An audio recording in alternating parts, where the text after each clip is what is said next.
Hello, and welcome to the Compassionate Accountability Podcast.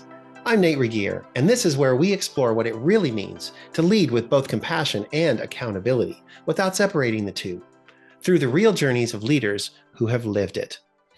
If you're navigating people, pressure, conflict, drama, or accountability, you're in the right place. This episode is packed with nuggets of wisdom and experience for developing leaders in your organization or community. Addressing complex issues like housing, education, homelessness, and mental health requires a special kind of leadership. In this episode, we're going to learn about a standout leadership development program doing just that in the Lehigh Valley of Pennsylvania. My guest is Dr. Samantha Shaak, the Executive Director for the Leonard Parker Pool Institute for Health and Vice President Community Health at Lehigh Valley Health Network. The Pool Institute brings together institutions and people to identify changes to systems that support the foundation of health. In addition, they translate national and local best practices to drive sustainable, collective solutions that foster health. Next Element's compassionate accountability tools are one piece of the Pool Institute's comprehensive leadership program, focusing first on developing self-awareness and then the communication and conflict skills that are necessary to collaborate across differences and navigate the inevitable conflict that arises when people care deeply about solving big problems. Samantha, welcome to the Compassionate Accountability Podcast. Thank you so much. I'm so happy to be here. So, Samantha, welcome, and tell us a little bit about yourself and what you do. Let's just jump right in. Sure. So I currently serve as the executive director of a group called the Leonard Parker Pool Institute for Health. We are in Allentown, Pennsylvania, so about an hour and a half outside of Philadelphia, and we're a subsidiary of a large healthcare system here in the region. And the role of the institute really is to improve the health of the community outside of the hospital walls. So really looking at overall community health and how we partner with community-based organizations, residents, city government, school districts, the healthcare system, to create collective solutions to improve health over time. And my background is more in human development and family studies and psychology, so I come by way of data and research and wanting to really put out information to communities that's helpful and that helps to inform decision making. And in that have gravitated to understanding leaders in the space and how we prepare leaders to be able to work across sectors and in partnership with others. Wow, that's such a big, important issue. We're hearing this all over, is leadership capabilities to work across sectors in all kinds of different situations, that kind of real agile leadership, not just specific to one thing. And no wonder we geek out together because you love data, you got psychology background, we love talking about this. But from your view of things, from the way you approach leadership and community development, what would you say is a people-related challenge that most people maybe don't appreciate or realize that you see? Great question. I think being able to understand the requirements that we each have within our own organization, our own sector, our own mission that we're trying to accomplish. The part that gets in the way is being able to find that win-win, right? And that where we all feel like we're able to get something out of that meets our needs. And I think we talk a lot about collaboration. What does true collaboration look like? Where not just when it's easy and all things, fall into place great and we all are on the same page, but when it's really hard and when things are not going the way we thought they would or don't feel like they're quite lining up in the right way. Do we have the space, the time to have the conversations we need to have, to get to know the people who we're working with so that we can work through those challenges, and then figure out and hopefully envision something even bigger than we could have otherwise. But that really takes space and dedication to it and support from your organization to be able to persist through that and develop that really deep, meaningful collaboration. Well, that's I really want people to I know they're going to get some key takeaways about how do you run a leadership program like this and how do you make it successful. So will you get a little bit more granular with us and describe the main focus of the Pool Institute and how do you contribute to this particular leadership program that kind of repeats each year? Sure. So the Pool Institute for Health, we don't have any programs or services within our organization. We're a small team and we serve as more that convener or backbone role for the community work that we're doing. So taking a holistic view towards community development? How do we make sure that all the moving partners, all the initiatives that we have going on are connected, are amplifying each other, and are building towards something bigger?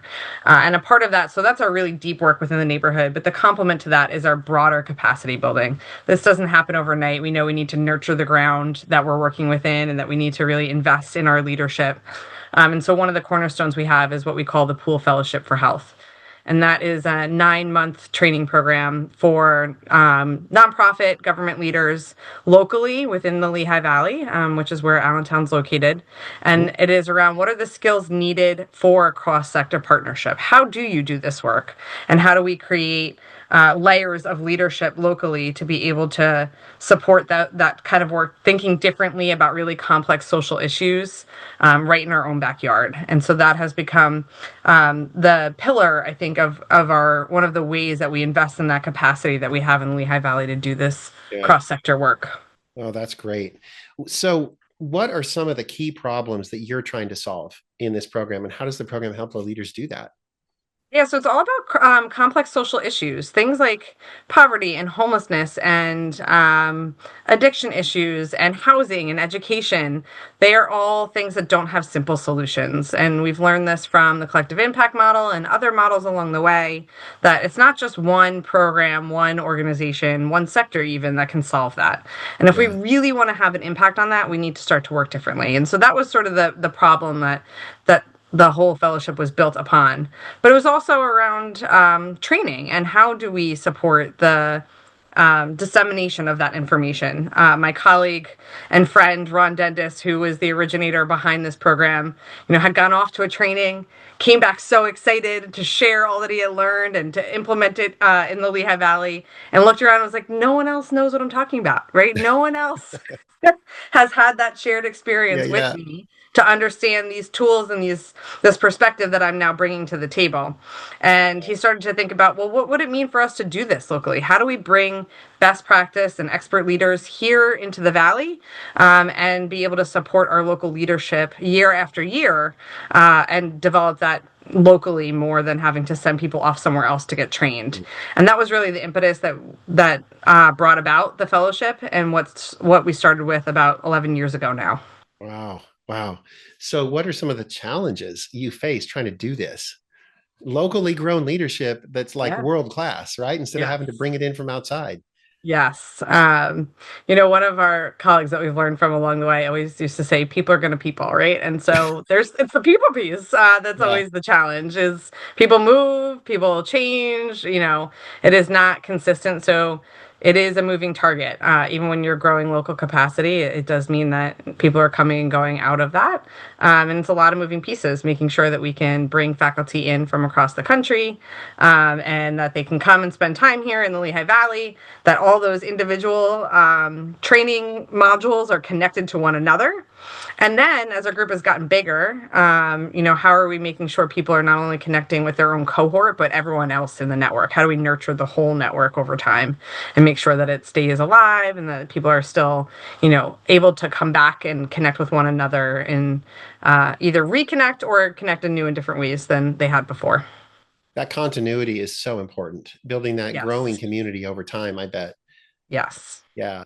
So we're fortunate to be on your faculty and be able to help with a part of your training program. And Oh, so I'm going to ask this question: where yeah. does drama and miscommunication creep into this whole picture? Oh, I think it's what undermines collaboration overall, right? We half the time that we feel like things aren't working out, it's usually because of a miscommunication, because we've misread something or we're misinterpreting something that someone has said, or not being able to be honest about what we're perceiving or what we might see as some issues to a potential solution that we're coming up with. So Yeah. if I'm part of a collaboration and I know that the solution we're coming up with is not going to work for my organization at the end of the day, or I'm going to get some pushback, but I'm not able to be honest about that, it means we're all going to leave that interaction feeling like, yeah, that was great. And then we're probably never going to hear about it again, right? We're not going to actually go do the work we need to do before we come back together. And so I think the drama and the misconnections are what can make people, it just erodes trust over time, right? It just slowly erodes trust. And so if we're not able to try to catch it or try to put our best foot forward, we're never going to do it perfectly. But I think having that awareness of how other people might be perceiving things, or creating space for us to call and bring to other people's attention how we might be perceiving things, Mhm. I think that can be the thing that really stops innovative work from happening. Yeah. So you've mentioned that drama, it erodes trust, it stops innovation from happening, and it reduces buy-in. And so I was going to ask you about this. What makes trust fragile in this kind of leadership? Something that's earned, right? Which means that you need time. Mm. You don't have it right away. And oftentimes we're coming into a situation with maybe negative interactions in the past. So every time you have one of those, it means you're not starting at zero. You're starting in sort of the negative bank of trust, right? That you need to get back to neutral before you can even go forward. So I think time, we're not always afforded the time that we need to really understand the other people that we're working with, or the organizations, or what we're trying to achieve even together. So that is, I think, a big piece of it. Trust is fragile because every interaction either enforces it or undermines it. And Yeah. so it's a Yeah. living thing, right? It is Yeah. constantly changing. And hopefully you build up enough that you can give people some grace and some, flexibility in there, that you know who they are first and foremost, and allows you to have the conversation. But if you don't, it can mean that, one small interaction can undo a lot of Yeah. good that has happened before that. Well, we've really enjoyed providing energy around this notion of compassion accountability as part of your program, that compassion without accountability gets you nowhere, obviously, and accountability without compassion gets you alienated. And we really have Yes. to blend that people first focus, but also this is high stakes, and the results matter. Those issues that you're trying to solve in the community, these people care deeply and lives are impacted. So we can't really be dropping the ball and lowering our standards as we're going about this. What was the impetus for bringing in some of the tools that we bring? How did it contribute to your overall vision for this program? So the focus of the fellowship is around what are the skills needed to be able to operate in this way, right? To think about that. And so part of that, first and foremost, starts with who are you as a leader, and how are you coming to the table? And so for us, the tools that we utilize through you all around PCM and compassion and accountability is really about getting to know yourself as a leader first and foremost. What are your own communication styles?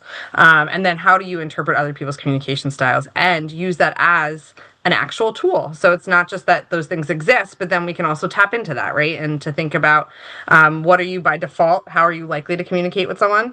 But then also, how could you maybe think about doing it differently if you know the person on the other side of your interaction is going to receive it in a certain way? And so before we really even get into the collaboration skills, it is first about leadership and self-reflection and understanding our own skills and our perspective that we bring to the table, and then how in our day-to-day, every single day, in all different ways, in little interactions and big interactions, we're having communication that can help to move a conversation forward, move towards a big goal, or can sort of take a few steps back. And so that's always our starting point with our fellows, is just to begin with who are Mhm. you as a person, and then from there we can build other things on top of that.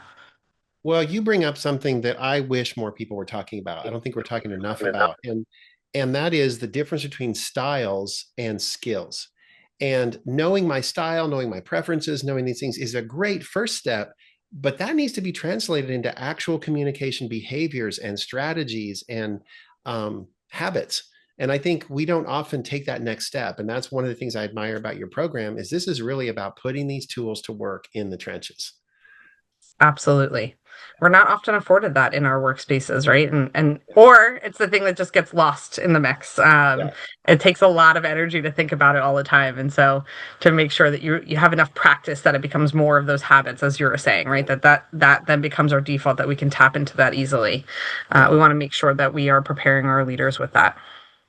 So, what kind of results are you seeing? Well, from the beginning, we've had lots of really good new and innovative collaborations start as a result of the fellowship. So the biggest thing I always say about the fellowship is it's all about relationships, and the depth of relationships that has come from this is just remarkable. And we've had organizations where now, the executive director and layers underneath that have now been a part of the fellowship. And so building a deeper and deeper bench of people who know each other. We always hope that someone's leaving the fellowship and is able to pick up the phone and say to someone else, I was in the fellowship too, and have a natural starting point to connect with them on and to open up a conversation. So if you have a crazy idea or something really innovative, you have 80 other people that you can call and start to have that conversation about. So we have lots of examples of the relationship pieces that have either come out of the fellowship or the relationship has been strengthened through the connection to the fellowship. And then we have a lot of organizations now that have created new partnerships together as a result of thinking about something differently through their experience in the fellowship. So it's around mental health services and how do we make sure that youth have access to arts and other cultural pieces that help with that mental health component and build resiliency and provide coping skills. We've had work around opioid addiction and how are we as a community all collectively contributing to the solutions to that as we're facing that. Housing partnerships. And so that was, I think, our next level of, so individuals building relationships and then small collaborations. And now with the Pool Institute for Health working within the neighborhood, we have over 30 fellows working with us collectively in the neighborhood that we are deeply involved in. And so it's just really built into all the layers of partnership that we have.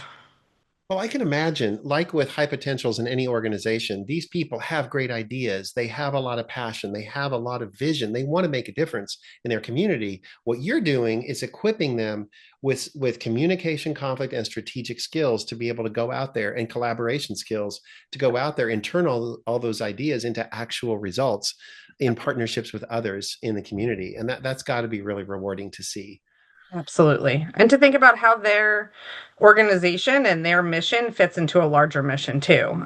So we can have really good programming at an individual agency level, but then how does that, so if you're running a housing program, how does that complement or work with the education system? How does that Yeah. work with the healthcare system? And to, broaden the viewpoint at which you're looking at some of these issues to say, not only do you want to do well and provide a good quality service, but you want to know how it interacts with the other services happening around you. And then from Yeah. there, how are we, people are whole people, right? They don't interact just individually components. And so how do we think about that continuum and what we're supporting, how we are supporting community members to be able to take Yeah. advantage of all the things that are available to them. So important. And I understand that your program was featured in a documentary. Is that right? Yes, we had our 10-year anniversary last year. So we are now 10 years into having the fellowship, and we wanted to commemorate it by really looking back over those 10 years and saying, what are some of those stories that have come out of this, some of those successes? And we have a partner of ours who put a wonderful documentary about the fellowship and the impact it's had in the Lehigh Valley over those 10 years. And we were lucky enough to have received a Mid-Atlantic Emmy for that documentary as well. So it was well received overall, and really, I think, highlights some very awesome work. Wow. Well, congratulations. I wouldn't call that luck based on everything you've shared before. It sounds like it's paying off and folks are Yes, seeing the difference that you're making. Is that documentary something that's available to the public that we could include a link in the show notes? absolutely. Yes, it is Awesome. publicly available and happy to share it. Fantastic. Fantastic. Wow. Well, we could go. There's so many different things I'd love to ask you about, but what I'd like to do to kind of wrap this up and provide some real take home things for the people that are listening here. Anyone out there who is trying to build a leadership program, maybe working in one, trying to help get one off the ground. What has this journey taught you about leadership and workplace culture? It's a really important question, I would say. I think the things that are top of mind is relationships are everything, first and foremost. It is about creating space for people to connect with one another. And that's not just a nice to have, it's a need to have, right? Being intentional about allowing people to let their guard down, to get to know one another, to connect in different ways throughout their time in whatever fellowship or leadership program it is really critical. I think having diverse perspectives around the table is another piece of it. We really try to make sure that we're, mixing up the different type of people that we have as a part of any given cohort, and then over time that kind of grows and grows. So making sure you're bringing in leaders who have been in the community a long time and newer leaders from different organizations and different geographies even. So diversity in its fullest sense, that you're really just mixing up the types of leaders that you're working with so that the group can benefit from that collective perspective that's at the table. Mm. And letting people know that you're investing in them as leaders, as members of the community, and that it is yes about them taking that back to their organization, but really it's about them being able to be the best leaders that they can be, and making sure that that comes back to that is the center of everything for us, and that Yeah. you're leaving them with skills and tools. It's not just about perspectives and things that they should learn, but that they're walking out with things that they can tangibly do day to day in their own world, to help apply some of what they're learning into their current role, their Yeah. future role, or wherever they may go. Gosh, I was on the phone today with 3 different people who were at one of our webinars, and they took our drama resilience assessment and they had their results. And their first question was, in all 3 cases, was, I'm just trying to be a better leader. What can I do? Um, it's not that my company is trying to take me to some place, or I just want to be a better leader. What can I Yeah. do? And Mm-hmm. so so the more diversity you bring into the room and the more passion you bring into the room, the more conflict there's going to be and the more need for communication. So again, we're so honored to be able to provide that adaptive communication and positive conflict skill development for your leaders. What would you say is unique about what we bring to the table, that makes, what is unique in the way that you offer your leaders resources here from what you've seen out there? I mean, I will say, like, PCM is the language of our fellowship. It's taken hold in a way that we've all done lots of personality assessments over the years, right? Anyone who's in a leadership position, somewhere along the way, you have had that. And it really just, I think, stuck for us because of the applicability of it, that it really just applies to everyday life and everyday settings that you're in all the time. It is easy to apply. And so I think it's giving the leaders that we have, it draws them in so quickly because it fits with the way that they experience their life. It gives them language that they can use, and that isn't like learning a whole new language. It works with the things that we're seeing. You're like, oh yeah, I do see that all the time, right? Yeah, I do yeah. notice these things, and it helps them. The second they walk out the door, they can apply it. But then we apply that to all of the things that you were saying around conflict and having tough issues, bringing like a PCM lens into that, or the compassion and accountability lens into that, allows us to lean into that human-centered piece. Let's think about the communication part first, and then we can tackle the rest of it. So always coming back to those, it's that grounding piece for us, right? Coming back to those skills. I have been through, the session so many times, and every time I take something new from it. I could not, I can't get enough of hearing that and letting it be reinforced, because it always then reminds me to come back to that. And so it's those basic skills that you need before you can do anything else. They really are foundational, and they're so useful across all areas of people's lives. So what advice, if you could just give 1 or 2 tips for other people that are maybe wanting to build a program like this or improve the program that they're doing, to try to address these kinds of difficult, complex issues, what would you say? First, start with the leadership piece and thinking about them as leaders, right? How do you create space for them to be able to reflect on their own experiences and leadership skills and where they're starting? We found that, a lot of personal growth happens during people's time in the fellowship, not only professional growth. So leading with that and creating space for that. Find experts who can come and share their expertise with your local community. We didn't have to create our own modules or, our own content for this. We went to those who do it best and asked them to come do it in our community. And so lean on the expertise of others who have been doing trainings and teaching things all over the country, and, figure out how to incorporate that into your local community.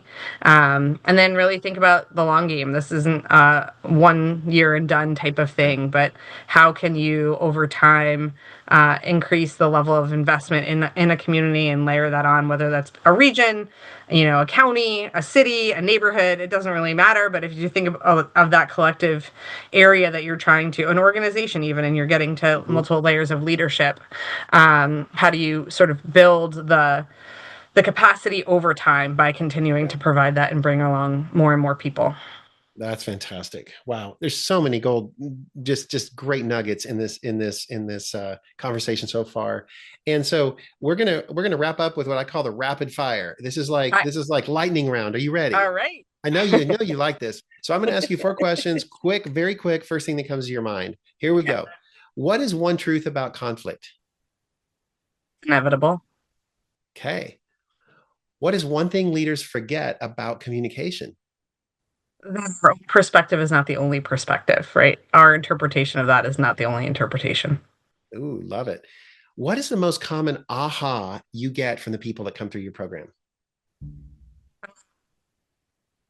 That it's not about stopping doing the things that we're doing. We might be providing a program or service that's really important. It's more about how does that fit into a larger whole than changing what you're necessarily doing. And so just that shift in mindset, I think, is where people get the most ahas of like, oh, what I'm doing actually connects to lots of other things. And we just don't always, take the time to realize that. That's so great. And such a hopeful message. We don't have to reinvent ourselves or start over. So now for you, the last question is, what is the most important thing you've learned about yourself along this journey? I have learned to let life happen more along the way. Things always turn out in a way that we can't even imagine, and that, we can have the conversations and we can talk about it, and then you have to let people sort of do what they need to from there. And we might not always be able to see 5 steps ahead as to what comes next, but having faith in people, I think that it will work itself out. And because when you have the right people around and you invest in your relationships is the thing I think I've learned the most. Wow, that's awesome. So, before we end, is there anything else about your organization, the institute, the program, what you're doing that you just want to lift up and brag about? Something you just want to make sure everybody in the world knows that you're so proud of? I think the work that we're doing is just the coolest right now, to be honest, because I come from a nonprofit background and have worked on programs and services, and I know for many of us who have been in that space, we get frustrated when funding goes away, when we know our program's effective, but we're not able to tell that story fully, when someone's doing the same thing that we're doing and we don't understand why that's not aligning.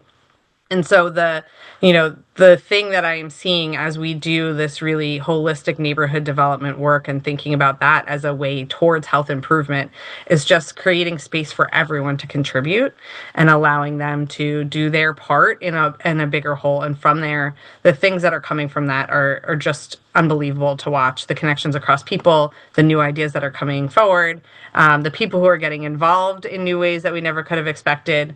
So it really makes me hopeful that we do have the collective solutions to make a real difference over time. And I'm excited to see where this goes and how we can bring it to many more communities. We're not doing anything that any other community can't do. And I hope that more work like this happens all over the place. That's fantastic. Well, I feel your energy. I can sense your passion, and being around your folks over the years, it's just been so great watching them come alive with this. So if people want to get a hold of you, what would be the best way? lppih.org is our website. All of the information about what we do and the fellowship is on there. There's contact information there. You can also join our listserv and get newsletters and other updates along the way. So that's definitely the best place, or follow us on LinkedIn. Fantastic. Well, Samantha, thank you so much for being on here, sharing your precious time with us, and giving us some tips for this journey of creating leadership programs that really can impact the community in a profound way. Thank you. And thank you for your partnership in this and for helping to train our fellows here as well. You've just been listening to the Compassionate Accountability Podcast. I'm Nate Regier, and in this episode, we experience the impact leaders can have in a community when they build on their strengths, work together, communicate with intention, and collaborate across differences. If this episode resonated and you want to learn more about building a culture where compassion and accountability coexist, please subscribe on Apple Podcasts, Spotify, YouTube, or wherever you listen. You can also rate, review, and share the podcast to help us reach more listeners. And if you'd like to learn more about compassionate accountability or connect with us directly, visit us at next-element.com. Thanks for tuning in, and we'll see you next time.